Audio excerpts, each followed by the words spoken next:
میں گجرات میں کھڑا ہوں،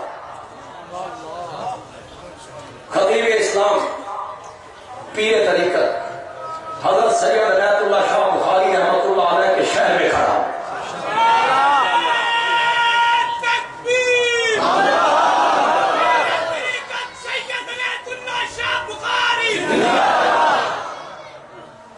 ہمارے سرگودا میں شاہ جی میں پرائمری پڑھا کرتا تھا، جب شاہ جی نے ہمارے مدرسے میں آ کے تقریر کی تھی 3 گھنٹے عظمت صحابہ،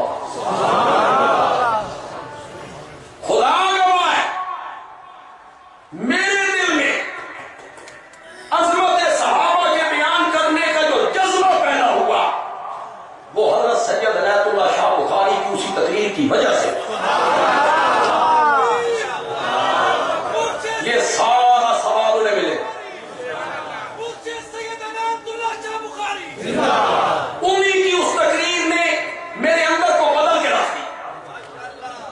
شاہ جی نے وہاں ایک جملہ کہا، میں اکثر تقریروں میں اس کو نقل کرتا ہوں، آج پھر نقل کرنے لگا۔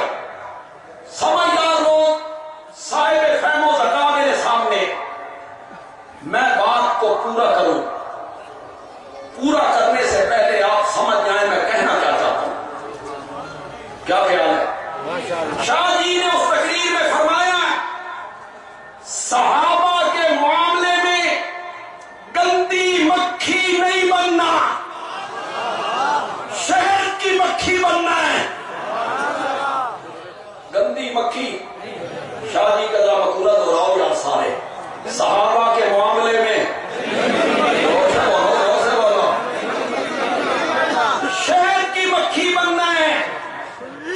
گندی مکھی بیٹھتی ہے گند پر، گندی مکھی بیٹھتی ہے نجاست پر، گندی مکھی بیٹھتی ہے غلاظت پر۔ شہد کی مکھی پھولوں پر، پھلوں پر، سبزے پر، باغوں میں۔ شاہ جی نے فرمایا صحابہ کے معاملے میں گندی مکھی بن کر صحابہ کو تاریخ کے ورقوں میں نہیں دیکھنا، شہد کی مکھی بن کے قرآن کے صفوں میں دیکھنا۔